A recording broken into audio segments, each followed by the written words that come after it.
já que nós não temos como estar em um templo, mas nós continuamos igreja, né? Servindo a Deus, cultuando o nome dele, e me alegro muito em saber que algumas pessoas já estão aí atentas a tudo que está para acontecer. Pela bondade de Deus, estamos aqui, não é? Passando um tempo difícil, mas a promessa de Deus é que Ele estarei conosco todos os dias até a consumação dos séculos. Então, no dia 29 de março de 2020, Ele também está conosco. Então, meu desejo é que todos vocês estejam bem. À medida que vocês forem entrando, o Renato está aqui, atento a tudo que está acontecendo, nos dando o suporte necessário e vendo aí quantas pessoas estão conectadas conosco. Já temos ali a Nilce, Zilda, que está aqui comigo, né? Minha esposa. O Rogério também já conectou aí, né? E assim, à medida que o tempo vai passando, as pessoas vão estar se conectando a nós. Isso é muito bom. A Glauce Brasil também já entrou ali. Ótimo, excelente. Então, queridos, hoje nós queremos falar aos irmãos sobre um texto da Bíblia que tem muito a ver com os tempos que nós estamos vivendo hoje, né? Com tudo que nós temos passado esses dias, não quero dar ênfase, não é?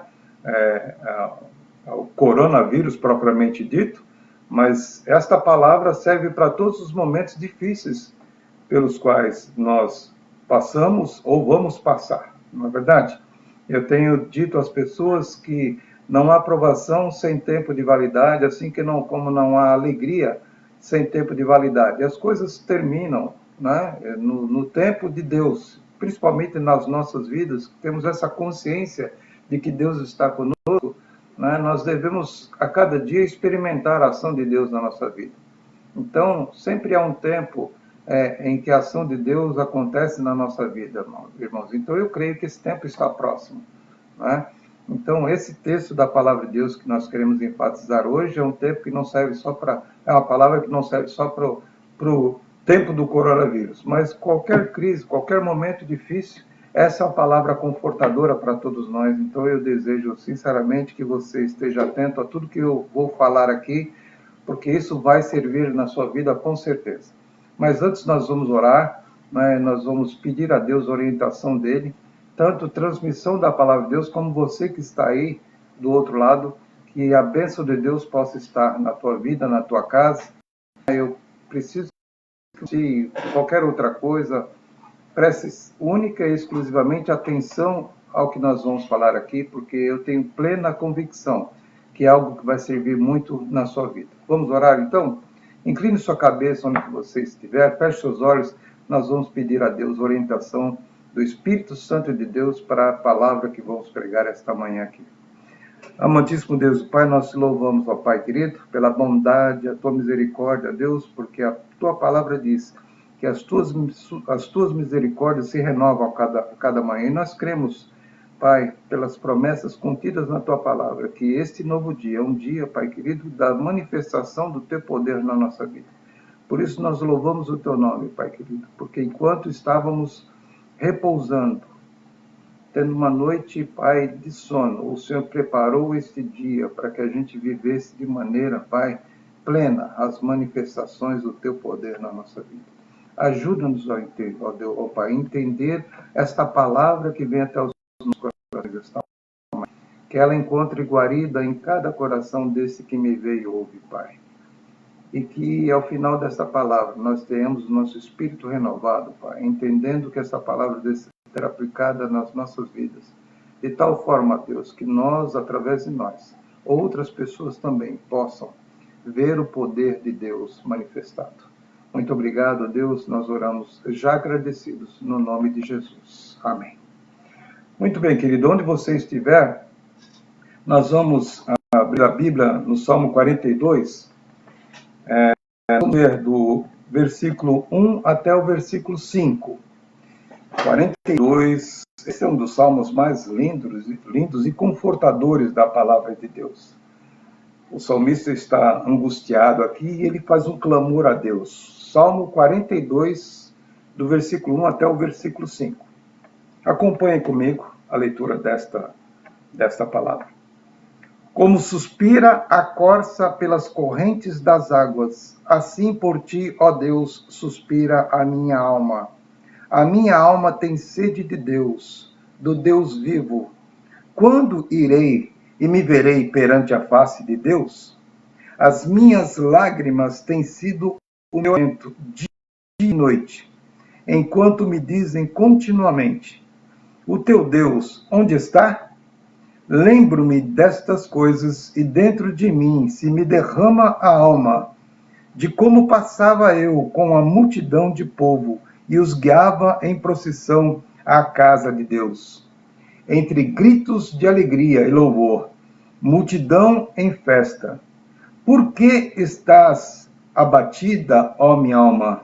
Por que te perturbas dentro de mim? Espera em Deus, pois ainda o louvarei. A Ele, meu auxílio e Deus meu. A realidade do salmista aqui é a realidade de muitos de nós, no tempo que nós estamos vivendo. Né? Ele está angustiado, ele faz um clamor a Deus, ele está em crise. Não é? E nessa semana, nos últimos dias, eu tenho visto pessoas em crise, sem direção, sem perspectiva. Pessoas que têm estado apavoradas por causa da situação. Não é? E muitas dessas crises já poderiam ter sido vencidas. Muitos problemas superados, se simplesmente disséssemos a nós mesmos: espera em Deus. Agora, espere um pouco. Seria tão simples assim? Esse texto nos ensina o que fazer quando nossa alma estiver abatida. Qual é a definição da palavra, desse termo abatido? Abatido significa aquele que foi derrubado, abatido pelo inimigo, que está desanimado, deprimido, que foi alvo da redução, diminuído, caído. Esse é o significado do termo abatido. E é assim que o salmista se sente. Ele está abatido, ele está caído. Né? Mas uma coisa é estar abatido, outra coisa é estar vencido. Nós não estamos vencidos. E esse texto traz algumas lições que eu quero compartilhar com você esta manhã.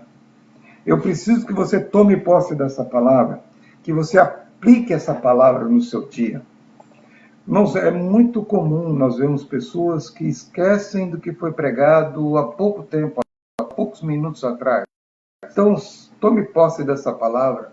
Se precisa, escreva em um papel qualquer esses pontos, essas lições que o texto da palavra de Deus traz a mim e a você esta manhã.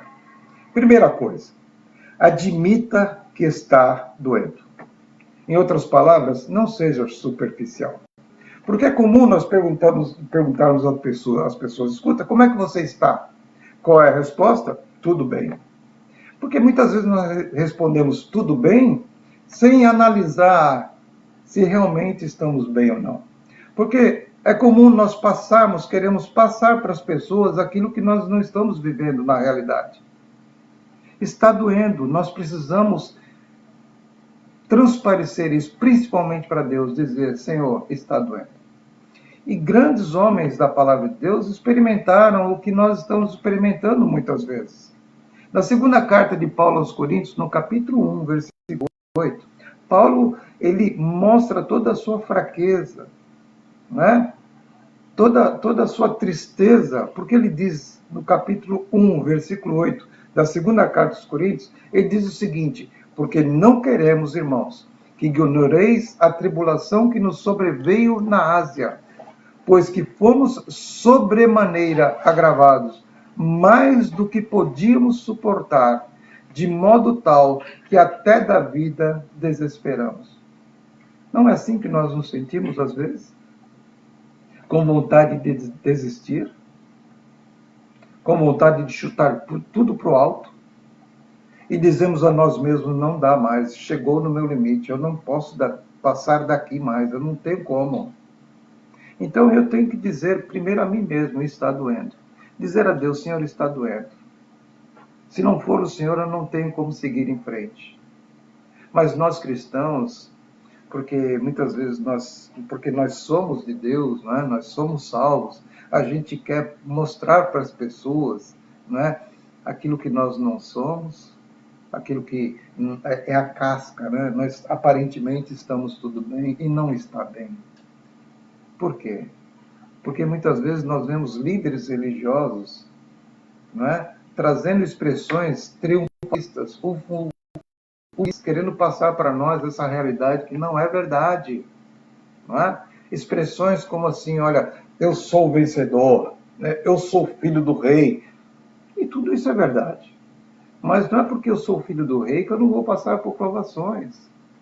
Não é porque eu sou filho do rei que eu não vou ter problemas, tribulações, aflições, angústias, tristezas, lágrimas. Vejam bem que os discípulos de Jesus estavam no barco, eles enfrentaram a tempestade. Mas deixa eu dizer para vocês, no barco da vida também as tempestades acontecem. Sabe o que diferencia? É porque Jesus está na proa do barco. Ele está repreendendo toda a fúria da natureza. Por isso que ele diz, olha, eis que estou convosco todos os dias até a consumação dos séculos. Jesus não está dizendo para nós que nós vamos estar numa redoma e que nada vai nos atingir. Não, não é isso que Jesus está dizendo. Ele está dizendo assim, vocês vão ter aflições sim, mas eu até, mas vocês vão ter aflições. Então, diga a Deus, Senhor, está doendo. Procure pessoas de oração, pessoas que tenham vida com Deus, intimidade com Deus. Busque socorro. Diga, está doendo. Essa é a primeira lição que o salmista traz para nós. Ele diz assim, olha, assim como suspira pelas correntes das águas, a corça por ti, ó Deus, suspira a minha alma. Ele passa a descrever, a partir daí, toda a sua tristeza. Então diga sim a Deus, está doendo, como o salmista fez. Amém? Então essa é a primeira lição que eu e você podemos adquirir nesse texto, na experiência do salmista.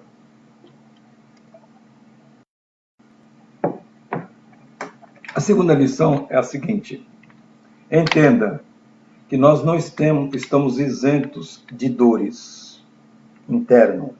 Quando a gente fala de dor, a gente fala de algo que está acontecendo dentro de nós.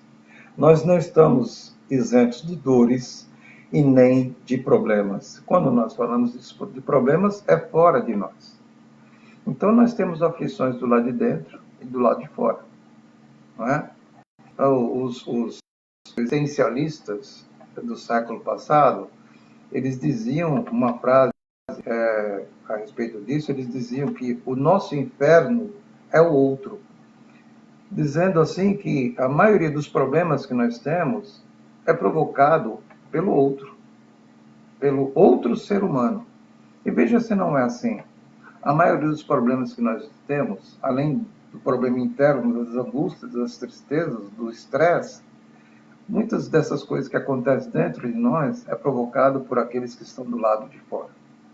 Então nós devemos entender que nós não estamos isentos de dores do lado de dentro e nem de problemas do lado de fora. Realmente eu apelo para o apóstolo Paulo. Ele, depois de um tempo de reflexão, na segunda carta aos Coríntios, capítulo 7, versículo 5, olha o que ele diz lá. Ele diz assim, porque mesmo quando chegamos à Macedônia, a nossa carne não teve repouso algum. Antes, em tudo fomos atribulados. Por fora, combates. Por dentro, temores. Então, muitas vezes, algumas pessoas vêm para esse lado, achando que, estando desse lado, elas não vão ter problema. Infelizmente, para minha tristeza, eu digo algo que está acontecendo em alguns setores da religiosidade dos nossos dias. As pessoas, é impressionante como esses discursos, né? Esses sermões de boa vida estão acontecendo hoje nas igrejas. Né? Pessoas que dizem frases do tipo, aquele que está no centro da vontade de Deus não sofre.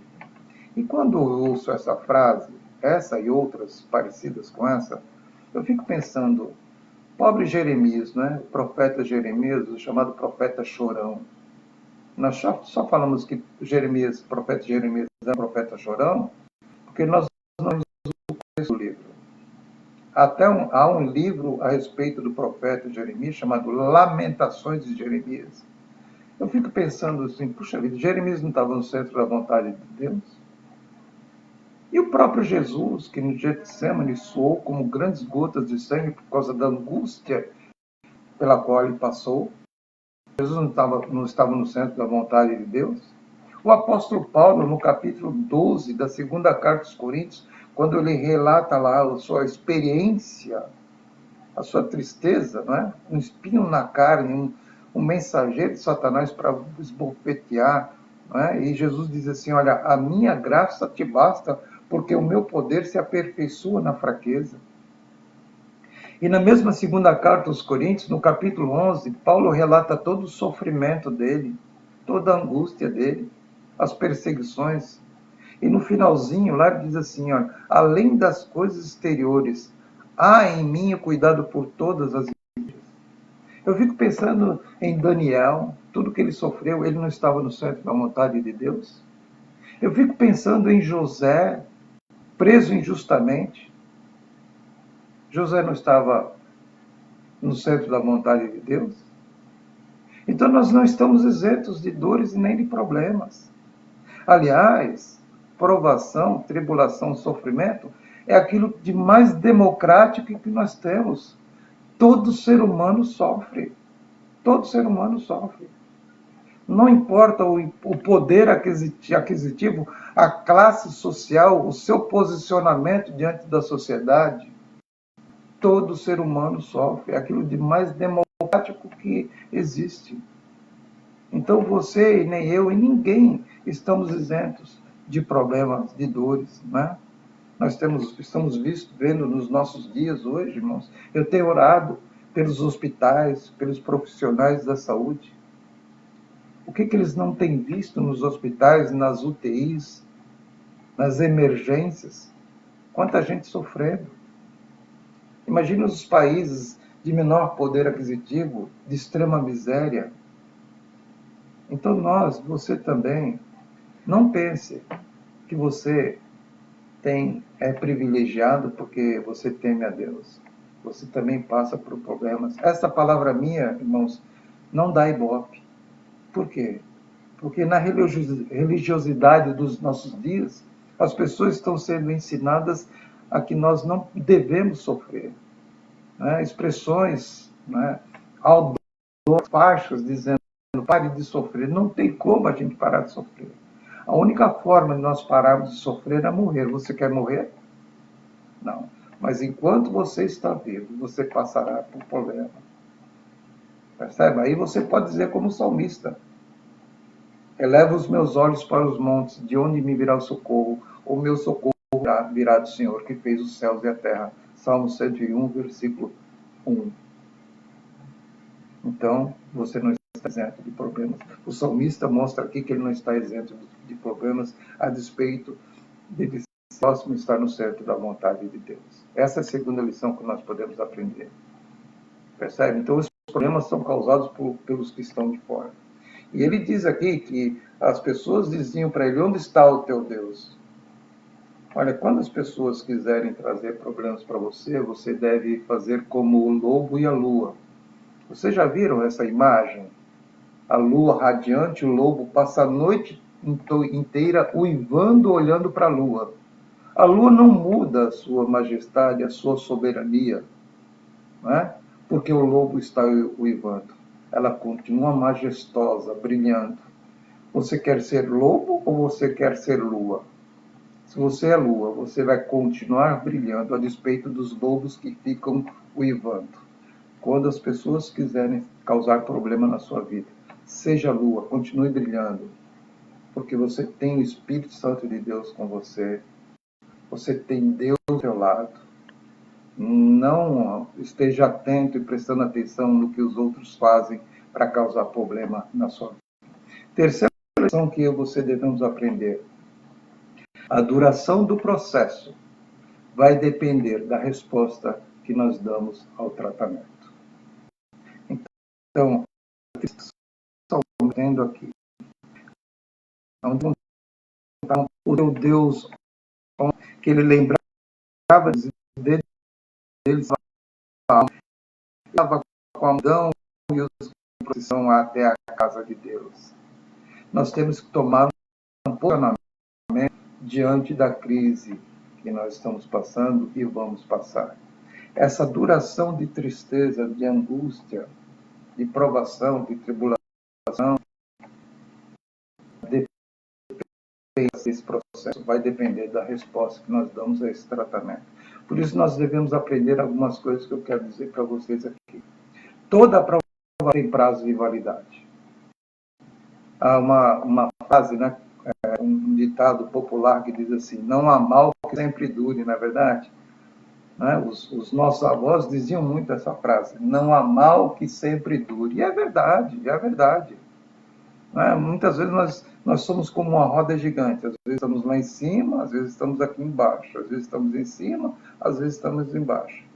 É só olhar para os dias, né, que se passaram na nossa vida, a gente vai ver que isso é verdade.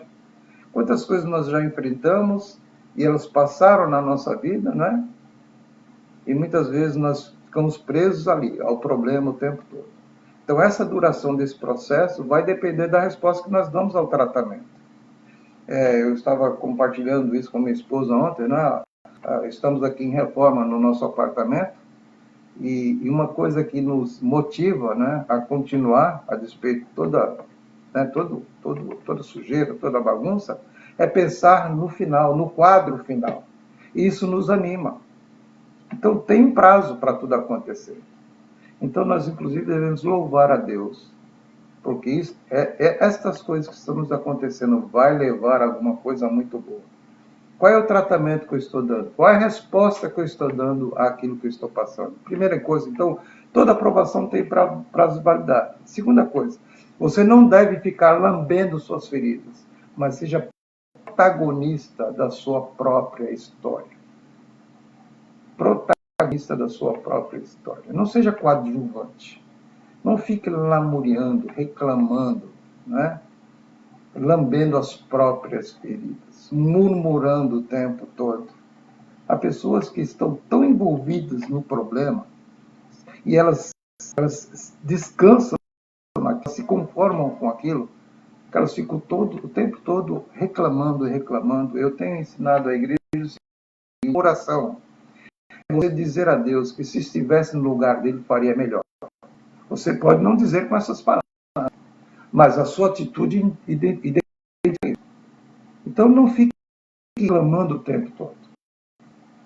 Terceira coisa, você precisa aceitar o convite de Jesus que ele faz lá em Mateus capítulo 11, versículo 28. Vinde a mim todos vós, que estáis cansados e sobrecarregados, e eu vos aliviarei. Tomai sobre vós o meu jugo e aprendei de mim, que sou manso e humilde de coração, e encontrareis alívio para as vossas almas. Então, esse convite de Jesus, vinde a mim. Mas não basta ir só Jesus, e aprendei de mim. Quantas vezes pessoas vêm até Jesus, chegam, pastor, eu estou indo até Jesus, eu estou fazendo tudo, tal, mas não basta ir até ele, você tem que ir até ele e aprender dele. Então você sai dali e não aprende nada, você vai até a presença, mas não fica para aprender o que Jesus está ensinando para você. E esta palavra, Jesus está ensinando por meio do salmista aqui, que você deve aceitar esse convite de Jesus. Quando Jesus fala assim, vinde a mim, todos vós que estáis cansados e sobrecarregados e oprimidos, não seria esse o seu? Você não está sobrecarregado, sem as suas forças, sem vontade de sair do lugar, prostrado o tempo todo, e Jesus estendendo a mão dele para você, dizendo assim, olha, vem até mim, aprenda de mim, eu não só vou te dar alívio, mas vou te dar descanso para você. Então você precisa aceitar o convite de Jesus. Outra coisa que você deve fazer, você deve buscar na palavra de Deus as orientações para a cura. O que é orientação? Orientação é bula. Você já viu bula de remédio? Quando você compra um remédio, você tem que ler a bula. porque há contraindicações ali, há efeitos paralelos. Quando você vai na palavra de Deus, a palavra de Deus vai te dar orientação para curar você nesse tempo de angústia que você está passando. Ah, pastor, eu não estou passando por tempo de angústia nenhuma, mas vai passar. E não adianta você dizer assim, eu não tomo posse, porque a vida é assim. Você é humano, não é? Então você vai passar se você não está passando. Ou já passou. Então, no momento difícil, no tempo da crise, da angústia, busque na palavra de Deus orações para que você passe por essa dificuldade. Acima de tudo, aprenda mais uma coisa. Acima de tudo, lance sobre ele a sua ansiedade, porque ele tem cuidado de você, e faça isso através da oração. É o que diz lá em 1 Pedro capítulo 5, versículo 7. Lançando sobre ele toda a nossa ansiedade, ou toda a vossa ansiedade, porque ele tem cuidado de vós. Então, através da oração, da leitura da Bíblia, de um tempo de devoção da palavra de Deus, você e Deus simplesmente lance sobre Jesus a sua ansiedade, porque certamente isso é promessa da palavra de Deus. Ele tem cuidado de nós. Quarta lição que nós adquirimos no texto aqui de Salmo 42, versículos de 1 a 5. Substitua o porquê pelo para quê. Perceba bem que a gente vive perguntando por que acontece isso, por que acontece aquilo, né? Se eu sou tão fiel a Deus, se eu sou tão fixado com a obra de Deus, por que está acontecendo isso na minha vida? Agora, imagine você se Deus respondesse a todos os nossos porquês. Será que suportaríamos as suas respostas? Nós vivemos perguntando por que está acontecendo isso, por que está retardando isso, por que eu não consigo isso? Já passou muito tempo, Deus está atrasado, e você tem vontade de colocar um relógio no braço de Deus e falar assim, ó, Senhor, está atrasado, já era para acontecer na minha vida. É porque nós estamos limitados a isso aqui, olha. O nosso tempo é o Cronos, só que o tempo de Deus é o Kairos. Deus não chega nunca atrasado e nem adiantado, ele chega no tempo certo. A nós nos basta saber que nada acontece sem o seu conhecimento e que acontecem para contribuir para o nosso bem. É o que diz lá em Romanos, quando Paulo escreve aos Romanos, no capítulo 8, versículo 28 e 29, ele diz que todas as coisas contribuem juntamente para o bem daqueles que amam a Deus. Daqueles que foram chamados segundo o seu propósito. Então, espere de Deus todas as coisas, porque nós não estamos preparados para todas as respostas. E o livro de Jó mostra bem isso. Porque no livro de Jó há algumas coisas interessantes. Jó ele faz 16 perguntas a Deus. Se você ler do capítulo 1 até o capítulo 42, Jó ele faz 16 perguntas a Deus. Além do mais, Jó faz 34 queixas a Deus. Mas veja bem, em todas as perguntas e queixas de Jó, Deus aparentemente está em silêncio. Só que Deus, ele faz 70 perguntas retóricas a Jó. Ou seja, são perguntas sem respostas. Jó ele faz 16 perguntas a Deus, faz 34 queixas a Deus, só que Deus faz 70 perguntas retóricas a Jó e Jó fica em silêncio. Então, durante essas 70 perguntas, Deus, por exemplo, a Jó, onde é que você estava, Jó, quando eu lancei os fundamentos da terra? Você estava onde? Jó podia responder essa pergunta? Não podia responder. Deus pergunta, por exemplo, a Jó, escuta, pode você colocar um cabresto num leviatã, que era um animal enorme, feroz, terrível? Você pode, Jó? E Jó fica em silêncio durante essas 70 perguntas. Veja bem, não fique perguntando para Deus o porquê, mas pergunte para Deus para que está acontecendo, porque há um propósito em tudo que está acontecendo. Irmãos, eu tenho refletido a respeito desse momento que estamos vivendo. Para que está acontecendo isso? Né? os lugares todos fechados, essa apreensão o tempo todo. Não é? Lá no meu íntimo, irmão, nada acontece por acaso, há um propósito em tudo isso.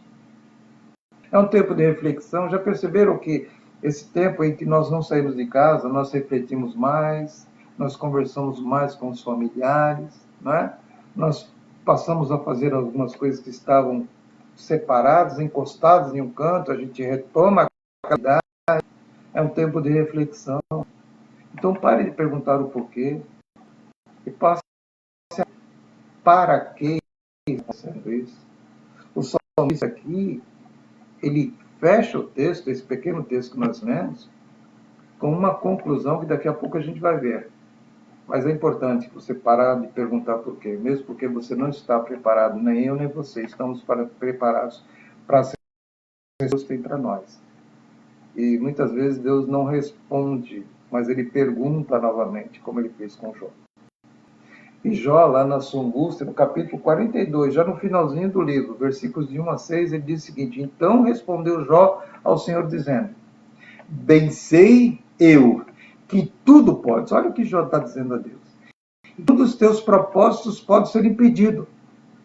Quem é este que sem conhecimento encobre o conselho? Eu só apontei e me que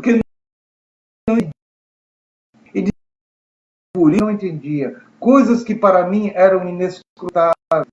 Ou seja, sem entendimento, sem conhecimento. E que eu não entendia. Escuta-me, pois, e eu falarei, e eu te perguntarei, e tu me ensinarás. Com o ouvir dos meus ouvidos ouvi, mas agora te veem os meus olhos. Por isso me abomino e me arrependo no pó e na cinza. Vejam bem que Jó chegou a essa conclusão. Ele estava dizendo coisas do que não sabia. Muitas vezes a gente acha que sabe tudo, né? Nós agimos como aqueles adolescentes, né, que os pais repreendem e querem ensinar, e eles dizem assim, eu já sei. Eu costumava dizer para os meus filhos assim, quando eles diziam, eu sei, eu dizia assim, você sabe de onde, rapaz? Como é que você sabe? Que vivência você tem? E Deus diz a mim, a você também, você está questionando o quê? Você está vendo só um momento, eu estou vendo os seus dias futuros. Tudo que nós temos é o presente. E nós temos o presente. Ah, está doendo, está sofrendo. Sim, Deus sabe tudo isso. Mas pergunte a partir de agora, não o quê, mas para que está acontecendo. Quinto, o segredo para tornar o tratamento menos doloroso é não buscar atalhos nem questioná-los. Jesus diz o seguinte, eu sou o caminho, eu sou a verdade, eu sou a vida. Caminho, verdade e vida. Jesus é o caminho. Mas quantos de nós ficam buscando atalhos? É aquele percurso mais curto para nós resolvermos os nossos problemas. Eu quero mencionar aqui com os irmãos, dizer a alguns irmãos, algo que acontece na nossa vida, em que nós buscamos atalhos em vez de trabalhar um pouco mais para resolver as nossas questões. Por exemplo, como é que você quer resolver o seu casamento? É abandonando o seu cônjuge? Isso é um atalho. Abandonar é um atalho. Investir, aspas, 5 minutos mais. Irmãos, quantos relacionamentos têm sido desfeitos? Porque nós buscamos o caminho mais fácil, que é o abandono, a separação, a briga. Ao invés de sentarmos, conversarmos, investirmos um pouquinho mais de tempo naquilo, tratarmos aquilo, embora isso doa, mas é necessário. Quantos casamentos, quantas famílias são desfeitas porque entendem que esse é um atalho, a solução mais rápida. E nós que vivemos na era do microwave, do micro-ondas, que queremos tudo resolvido, nós somos imediatistas. Mas há situações na nossa vida que nós temos que investir um pouco mais de tempo, de nós mesmos para resolver as questões. Então o tratamento vai exigir de nós um pouco mais de dor, um pouco mais de tempo. Então, como é que nós podemos resolver as nossas momentos? É separando? É abandonando? É indo embora? Ou investir um pouquinho mais de tempo de nós mesmos para resolver o problema? Como é que você quer prosperar financeiramente? É através de um caminho de facilidades? Ou é sacrifício? Uma cura? Um documento falso? Facilidade. As pessoas querem enriquecer do dia para a noite. Não. O trabalho, levantar cedo, não é? Enviar currículo, fazer entrevista. São sacrifícios que nós fazemos. Todos nós queremos se dar bem na vida, sermos bem-sucedidos profissionalmente, mas exige um preço. Não é? Exige um preço. Eu conheço estudantes de seminário, não é, que passam, claro, fazendo trabalho, não é? Como o Renato, marido da minha sobrinha, ele está numa jornada difícil aí, né? Mas é o preço. Mas ele vai vencer no nome de Jesus. E quantos outros, né? Quantos outros nós conhecemos na mesma realidade, né? Mas eles vão colher o fruto lá na frente. Então, muito trabalho e sacrifício. Como é que você quer ver seu filho amadurecendo na vida? Dando coisas a ele? Atalho. Ou se dando a ele? Sacrifício. E hoje é comum nós né, darmos tudo, queremos dar o melhor para os nossos filhos. Isso não é errado, nós queremos dar o melhor para os nossos filhos. Mas nós temos que ensinar aos nossos filhos que a vida não é fácil, ela é difícil, que nós temos que ir à luta. Então, muitos pais, ao invés de se darem, dão coisas aos filhos. Muito mais que coisas. Os filhos querem a presença do pai, a presença da mãe. Né? Querem companhia, cuidado. Né? Pais que dizem assim, eu vou levar meu filho para passear. Essa não é a expressão correta. A expressão correta não é levar o filho para passear, mas eu vou passear com meu filho. Porque quando eu faço assim, eu estou dando mais de mim mesmo a ele, e não dando coisas a ele. Sexto, não confie. Essa é uma lição que eu tenho ensinado às pessoas, aos membros de nossa igreja. Não confie no diagnóstico que você faz quando emocionalmente não estiver bem. Isso é um erro crasso que a gente tem visto nas pessoas. Quantas pessoas não analisam, não estudam, não refletem antes de tomar a decisão? É porque elas estão emocionalmente abaladas, elas depois se arrependem e tremem. O salmista aqui ele reflete. Então, são decisões que vão ter implicações para o futuro. 5 minutos de decisão errada pode comprometer uma vida inteira. Não confie no seu diagnóstico que você faz quando emocionalmente você não estiver bem. O salmista em questão aqui, ele faz diagnósticos diante de Deus. Olha o diagnóstico que ele faz. Primeiro, a sua alma suspira por Deus. Você faz esse diagnóstico. A sua alma suspira por Deus. É o diagnóstico que ele fez. Olha o que ele se dá presença de Deus. Ele quer estar na presença de Deus. Ele faz análise dele mesmo de Deus. Ele diz o seguinte, olha, o meu choro serve do meu alimento dia e noite. Eu faço a imagem de tudo isso, a pessoa chorando dia e noite. Né? As lágrimas descem até os seus lábios, ele se alimenta daquilo. Olha o diagnóstico triste que ele faz. Outro diagnóstico que ele faz é o seguinte, os seus opositores duvidam da existência, a atuação do seu Deus. Eles confrontam os inimigos do salmista, eles confrontam o salmista e falam assim, cadê Deus? Você já encontrou pessoas assim? O Jó enfrentou essa situação. No seu sofrimento, vocês leem o livro de Jó, é a coisa mais triste que existe. O Jó foi coberto de chagas, aquelas secreções passaram pelo corpo todo. A mulher de Jó diz a Jó, olha, Jó, amaldiçoa o teu Deus e morre. Aí vem os amigos de Jó e diz assim, Jó, você está em pecado.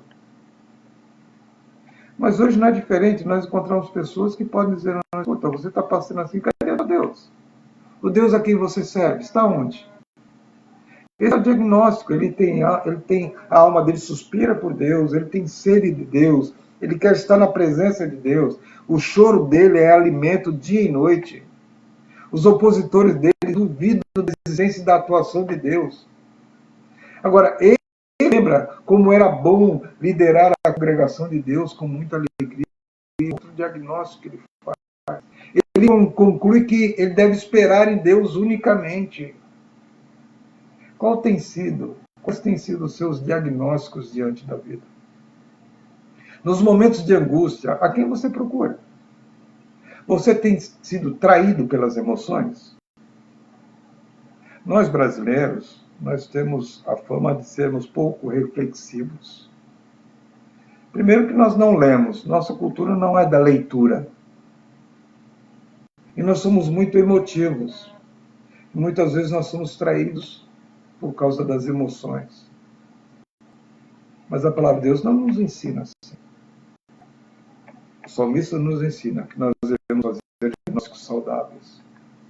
E por último, o que eu quero dizer para vocês esta manhã, já pedindo a Deus que Deus abençoe a sua vida, que Deus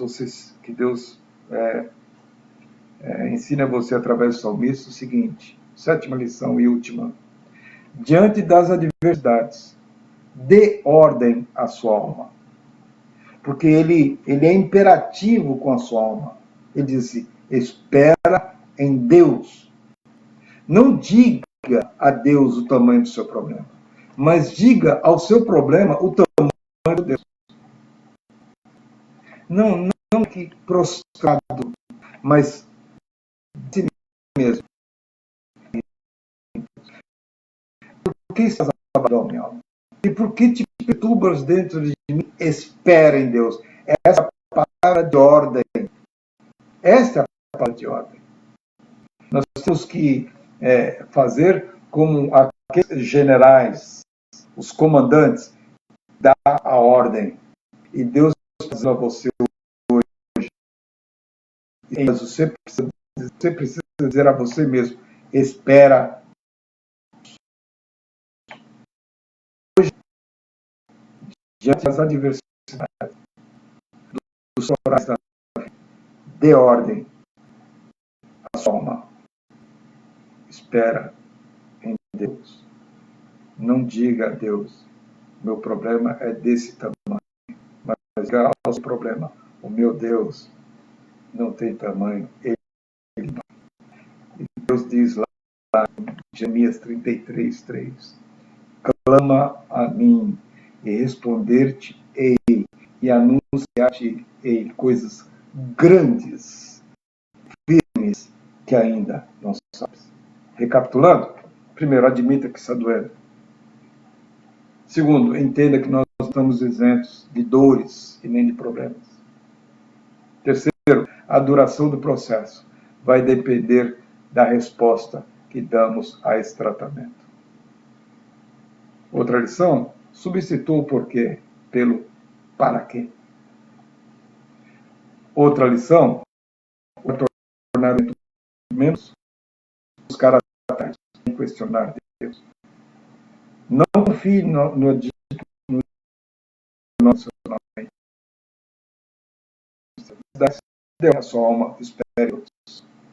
Essa palavra abençoe sua vida, abençoe sua casa, faz você refletir, não só nesse tempo de aflição, né, de estresse, mas em todos os dias da sua vida. Seja hoje, seja amanhã, esse problema vai acabar, outros virão. Mas seja lá quando for, cumpra a promessa da sua vida.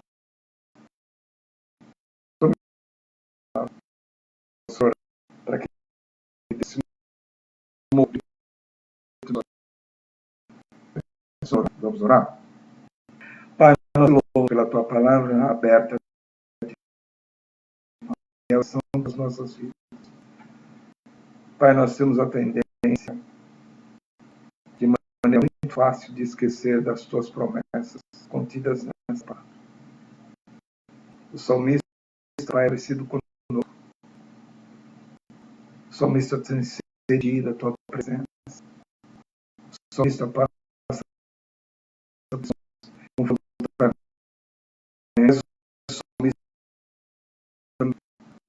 que o Senhor é maior, infinitamente maior do que os nossos problemas.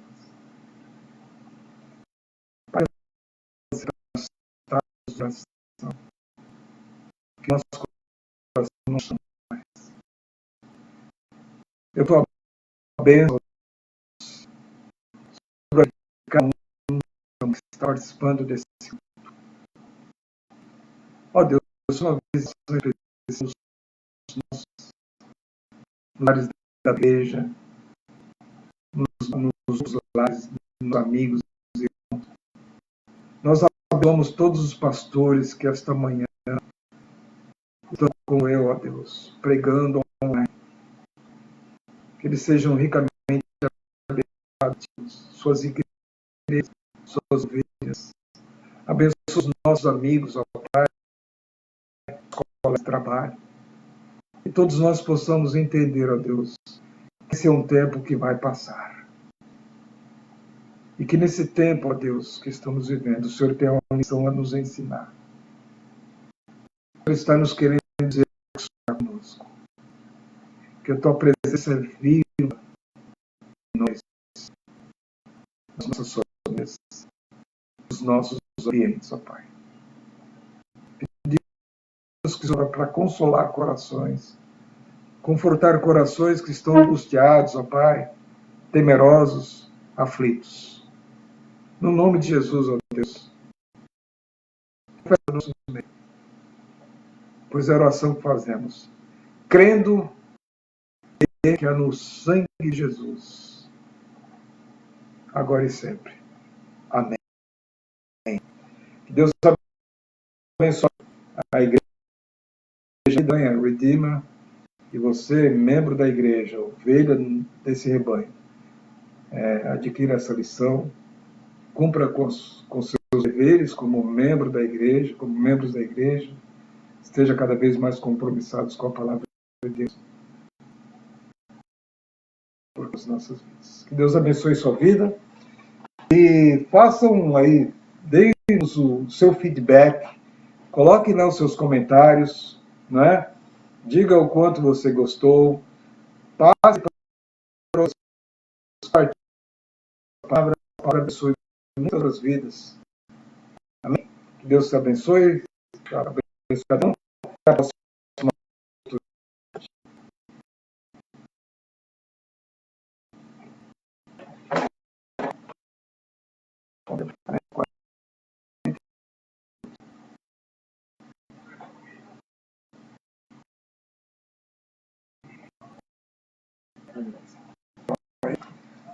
Deixa eu ver aqui o que ele falou.